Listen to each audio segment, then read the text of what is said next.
నిరుద్యోగులు మరొకసారి ప్రభుత్వంపై యుద్ధం అయితే ప్రకటించిన పరిస్థితి. అసలు ఏంటి వాళ్ళ కార్యాచరణ ఏంటి? మొన్ననే అద్దంకి దయాకర్ కూడా ఇక్కడికి చిక్కడపల్లి లైబ్రరీకి వచ్చి వీళ్ళతో చర్చలు కూడా జరపడం జరిగింది. ఇది మనతో మాట్లాడడానికి అశోక్ సార్ ఉన్నారు.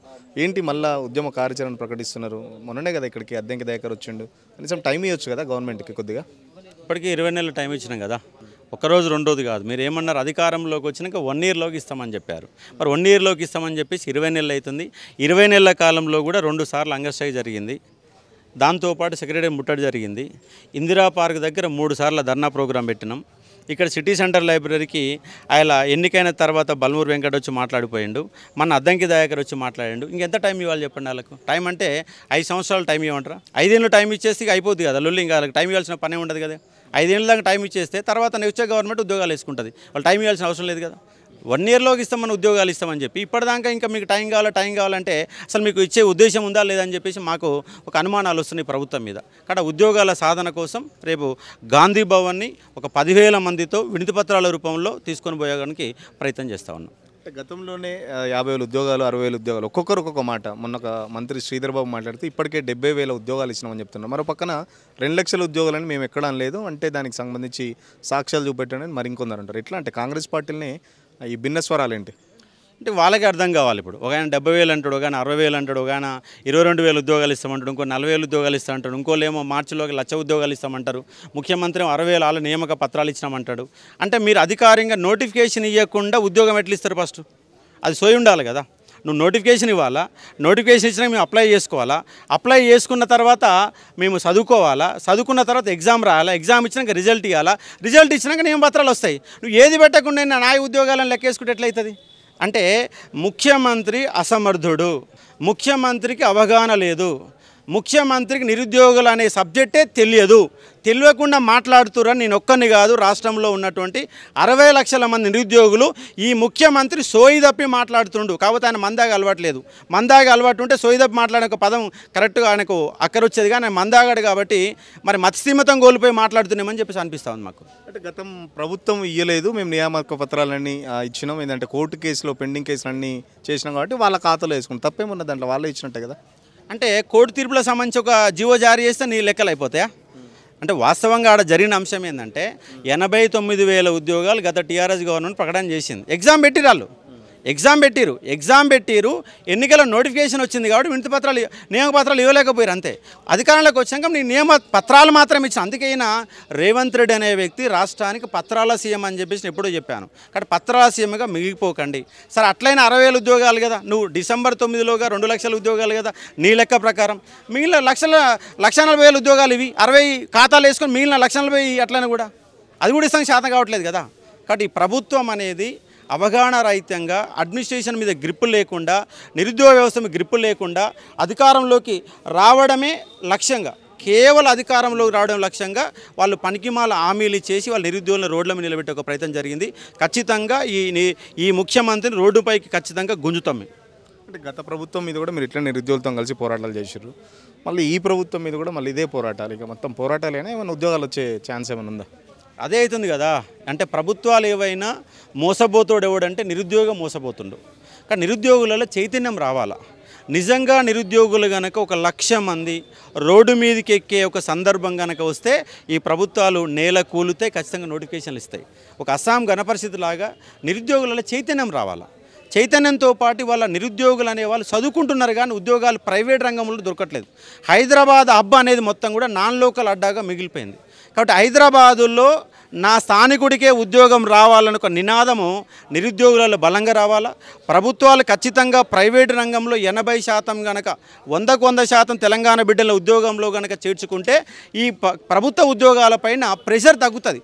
ఎవడు కూడా కానిస్టేబుల్ ఉద్యోగాల కోసమో జీపో ఉద్యోగాల కోసం ఎవడు ఆలోచన చేయడు. ఒక డిగ్రీ అయిపోయినాడు, ఒక బీటెక్ అయిపోయినాడు, ఒక ఎంటెక్ అయిపోయినాడు, స్విగ్గీలో జొమాటోలో పనిచేసే ఒక పరిస్థితికి వాళ్ళు దాపురిచ్చింది.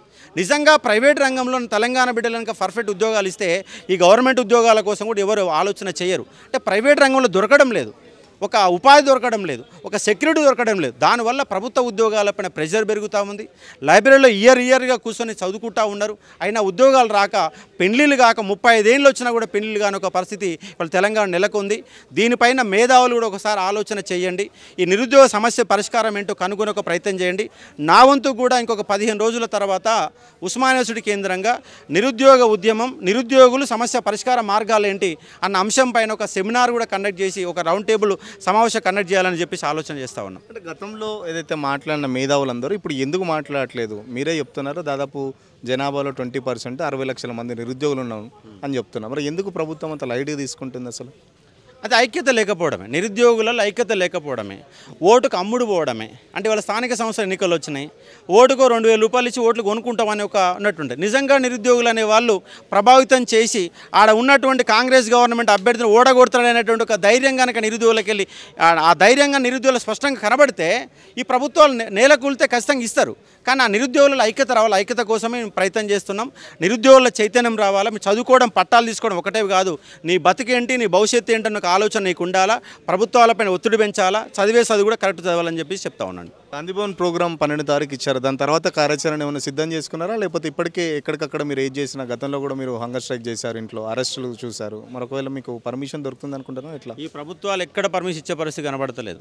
ఇవాళ ప్రభుత్వాలు ఇదేం ప్రజాప్రభుత్వం అని వీళ్ళు గొప్పలు చెప్పుకుంటున్నారు, కానీ ఇది నిర్బంధ కాండనే కొనసాగుతూ ఉంది. ఒక అప్లై చేసుకుంటే పర్మిషన్లు ఇవ్వరు.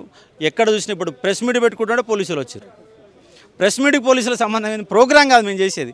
ఓన్లీ విలేకరులతో మాట్లాడుతాను ఒక మెసేజ్ ఉంటే ఒక 4 పోలీసు ఇక్కడ పంపించారు. పంపాల్సిన అవసరం లేదు కదా. ప్రెస్ మీట్ అంటే ఆందోళన చేసేది కాదు కదా, ఒక ప్రశాంతంగా మీడియాతో మాట్లాడుకునే కార్యక్రమం. అంటే ఒక నిర్బంధ కాండి వల్ల తెలంగాణ ప్రభుత్వంలో కొనసాగుతూ వీళ్ళు చెప్పే మాటలకి చేసే దానికి ఎక్కడో సంబంధం అనేది కనబడతలేదు.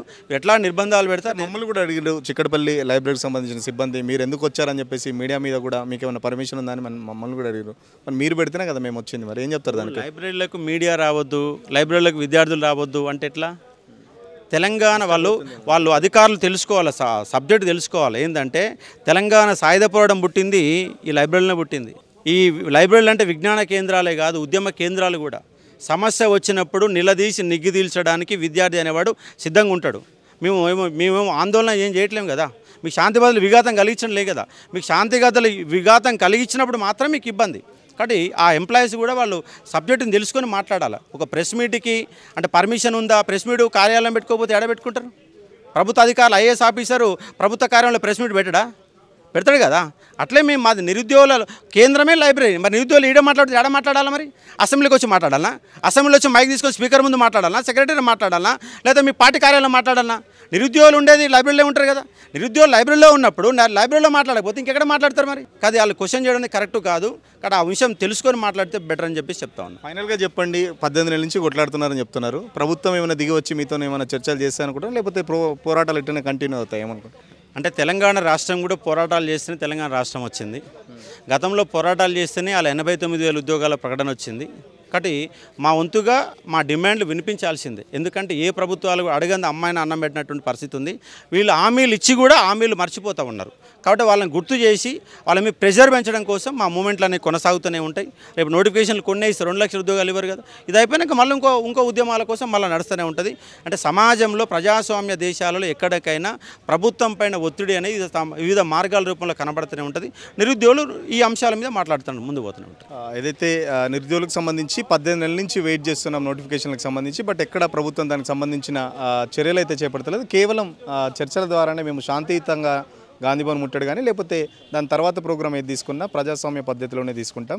ఖచ్చితంగా ఎలాంటి హింసాఘటనలకు మేము చోటు ఇవ్వం. బట్ ప్రభుత్వం వెంటనే దిగి వచ్చి ఏదైతే సంవత్సరం లోపు 2 లక్షల ఉద్యోగాలు ఉన్నాయో ఆ మాట నిలబెట్టుకుంటే ఈ పోరాటాలు చేసే అవసరం మాకు లేదని చెప్పేసి అశోక్ సార్ చెప్తున్న పరిస్థితి. వీడియో జర్నలిస్ట్ తరుణ్తో సురేష్ పల్లవి టీవీ, చిక్కడపల్లి లైబ్రరీ నుంచి.